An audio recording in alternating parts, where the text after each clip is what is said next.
CR official YouTube চ্যানেলে সবাইকে স্বাগতম। আশা করি সবাই অনেক অনেক ভালো আছেন। তো আজকে আমি সবার জন্য একটা খুবই গুরুত্বপূর্ণ গুড নিউজ নিয়ে হাজির হয়েছি। গুড নিউজটা জানতে হলে, বুঝতে হলে আপনাকে অবশ্যই ভিডিওটা শেষ পর্যন্ত দেখতে হবে। তো গুড নিউজটার একটু ধারণা প্রথমেই দিই। সেটা হচ্ছে, গুড নিউজটা হচ্ছে যে আমরা যারা ইউটিউবে ভিডিও আপলোড করি, 10টা 15টা ভিউ হওয়ার পরে ভিডিও থেমে যায়, আর কিন্তু ভিডিও কিন্তু ভিউ হয় না। তো এটা কেন হচ্ছে, ইমপ্রেশন কম হচ্ছে, এটা কেন হচ্ছে, আজকে সেই সমাধানটাই আমরা এখান থেকে করব।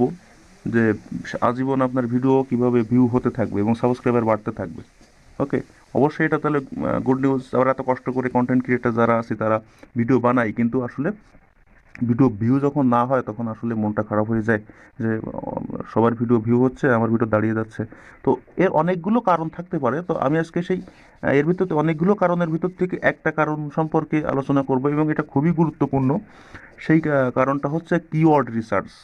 ঠিক আছে, আপনার চ্যানেলে যদি সঠিক কিওয়ার্ডগুলো দিতে না পারেন, তো কিওয়ার্ড রিসার্চটা কি আমি আমার চ্যানেলের ভিতরে প্রবেশ করে দেখাই এবং তারপর আলোচনা করি। ওকে, তাহলে আমি চলে গেলাম আমার ইউটিউব স্টুডিওতে, আমার চ্যানেলের ভিতরে আমি কিন্তু প্রবেশ করলাম।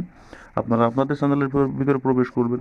এই সিস্টেমে আপনি যদি ভিডিও আপলোড করতে থাকেন সঠিক কিওয়ার্ডগুলো ওখানে দিয়ে, জেনুইন ভিউ হতে থাকবে এবং সাবস্ক্রাইবার বাড়তে থাকবে। আমি খুব এটা কিন্তু খুবই একটা গোপন ট্রিক্স, সব ইউটিউবার আসলে বলবে না। তারপরে আমি যেহেতু আপনাদের সবসময় হেল্প করার চেষ্টা করি, তার জন্য আমি বলছি। তো এখানে আপনাদের সেটিং আইকনে চলে যাবেন। এখানে যে সেটিং, এই সেটিং আইকনে ক্লিক করলাম। তো ক্লিক করার পর আমাদেরকে কিন্তু চ্যানেলে প্রবেশ করতে হবে।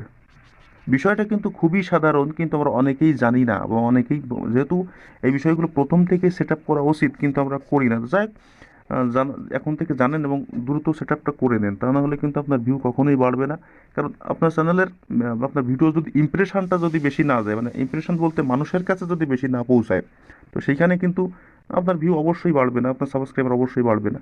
তো ইমপ্রেশন বৃদ্ধি করার জন্য কিন্তু আপনার অবশ্যই কিওয়ার্ডটা খুবই গুরুত্বপূর্ণ। দেখেন এই যে কিওয়ার্ড, এখানে যেহেতু একটা কিওয়ার্ডস নামে একটা অপশান ইউটিউব থেকে করে দিচ্ছে, নিশ্চয়ই তাহলে এর গুরুত্ব অবশ্যই আছে। তো এখানে আমরা উল্টোপাল্টা ভুলভাল কিওয়ার্ড দিয়ে থাকি, যার কোনো মানে নেই, যার কোনো ভ্যালু নেই। ওকে, যার কারণে আমাদের ভিডিওটার ইমপ্রেশনটা বাড়তেছে না এবং ভিউ এবং সাবস্ক্রাইব সাবস্ক্রাইব কিন্তু বাড়তেছে না। তো এইখানে এই কিওয়ার্ডটা আপনারা কি করবেন, কি কিওয়ার্ড দিবেন, আমি বলি যে আপনারা যে যে ক্যাটাগরির ভিডিও তৈরি করেন, ওকে, যে যে ক্যাটাগরির, যে রান্নার চ্যানেল আছে অনেকের, ব্লগ ভিডিও তৈরি করেন, ওটা কোনো ম্যাটার না, যে যে ক্যাটাগরির ভিডিও তৈরি করেন, দেখবেন যেহেতু আমরা বা আপনারা নতুন ইউটিউবার, কিন্তু এই সম্পর্কে কিন্তু অনেক বড় বড় ইউটিউবার আছে যাদের চ্যানেল আসলে ভাইরাল। হ্যাঁ, 10K 15K, তো সিম্পল মিলিয়ন মিলিয়ন ভিউ হয়। হ্যাঁ, তারপরে 100 150 200 500 500K সাবস্ক্রাইবার আছে। ঠিক এরকম বড় বড় ধরনের যে যে ক্যাটাগরির চ্যানেল আছে, সেই ক্যাটাগরি চ্যানেলগুলোর নাম আপনি আপনার এই কিওয়ার্ডের ভিতরে দিবেন। তাহলে কি হবে, ধীরে ধীরে আপনার চ্যানেলটা যখন গ্রো হবে, ওই চ্যানেলের যত দর্শক আছে আপনার ভিডিওগুলোও কিন্তু, তবে সেম ক্যাটাগরির চ্যানেলগুলো কিন্তু, আপনি যে ক্যাটাগরির ভিডিও তৈরি করেন, ভালো করে বলছেন, আপনি যে ক্যাটাগরির ভিডিও তৈরি করেন সেই সেম ক্যাটাগরির চ্যানেলগুলোর নাম কিন্তু এখানে দিতে হবে। তাহলে কি হবে, তার তো হিউজ পরিমাণে দর্শক, অডিয়েন্স, তো আপনার ভিডিওগুলো কিন্তু তার কাছে চলে যাবে, তাদের সেসব দর্শকের কাছে চলে যাবে। তাহলে তার তো হিউজ পরিমাণে দর্শক, তাহলে যখন আপনার ভিডিওগুলো তাদের দর্শকের কাছে পৌঁছবে, তাহলে নিশ্চয়ই আপনার ভিউ কিন্তু অবশ্যই বাড়তে থাকবে। কিন্তু এখানে আপনার কিওয়ার্ড দেওয়া নেই, তাহলে ইউটিউব রোবট, যেহেতু রোবোটিক সিস্টেমে ইউটিউব ভিডিওগুলো চলে, তাই না? তাহলে আপনার এই কিওয়ার্ডগুলো এখানে দেওয়া নেই সুন্দর করে, তাহলে কোন দর্শকের কাছে ইউটিউব পৌঁছবে? আপনার ভিডিও তো পৌঁছাচ্ছে না, আপনার ভিডিও তো ইমপ্রেশন হচ্ছে না, তাহলে আপনার ভিডিওর ভিউ এবং সাবস্ক্রাইব কী করে বাড়বে?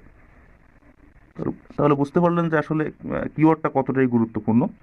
তো এখানে দেখেন, এখানে অনেক ভালো বলো, যেহেতু আমি টেক ভিডিও তৈরি করি বা অ্যান্ড্রয়েড সম্পর্কিত ভিডিও তৈরি করি, তো এখানে দেখেন কি দেওয়া আছে, YouTube tutorial, how to earn money, Facebook tips. এখানে দেখেন বড় বড় ইউটিউবার, বাংলা টিউটোরিয়াল, এই যে রোহান নাগ, ইনি ইউটিউব সম্পর্কে ভিডিও তৈরি করেন। তারপর দেখা যাচ্ছে টেক আনলিমিটেড, হ্যাঁ, বিডিআইটি টেক, অনেক। এখানে কিন্তু আমি যে সম্পর্কে ভিডিও তৈরি করি, অনেক বড় বড় ইউটিউবারদের চ্যানেলের নাম কিন্তু দেওয়া আছে। ফিউচারে কী হবে, আস্তে আস্তে আমার ভিডিওগুলো কিন্তু তাদের অডিয়েন্সের কাছে আমার এগুলো অবশ্যই পৌঁছবে। তো একটা ইউটিউব চ্যানেল করতে গেলে কিন্তু অবশ্যই আপনার ধৈর্য থাকতে হবে, কারণ 3 থেকে 6 মাসের নিচে কিন্তু একটা ইউটিউব চ্যানেল গ্রো হয় না। তো এই কিওয়ার্ড রিসার্চটা খুবই গুরুত্বপূর্ণ। আপনি যদি এইখানে কিওয়ার্ডগুলো সুন্দরভাবে না বসায় যদি সারা জীবন শুধু ভিডিও দিতে থাকেন, আপনার ভিডিওর ইমপ্রেশনও বাড়বে না, আপনার ভিডিওর ভিউ এবং সাবস্ক্রাইবার কখনো বাড়বে না। তো তাহলে এটা মোস্ট একটা ইম্পর্টেন্ট জিনিস। তো যাই হোক, আজকে বুঝলাম কিওয়ার্ড রিসার্চটা কীভাবে করতে হয়, কিওয়ার্ডটা আপনারা কেন গুরুত্বপূর্ণ, কিওয়ার্ড দ্বারা আপনাদের কীভাবে আসলে ভিউ সাবস্ক্রাইবার বাড়তে পারে। তো আপনারা এইভাবে কিওয়ার্ডগুলো বসায় নেবেন, বসায় ভিডিও আপলোড করবেন, আস্তে আস্তে অবশ্যই ভিউ এবং সাবস্ক্রাইবার বাড়তে থাকবে। তো আজকের ভিডিওটা এই পর্যন্তই। সবাই ভালো থাকবেন, সুস্থ থাকবেন, সবার জন্য শুভকামনা রইল।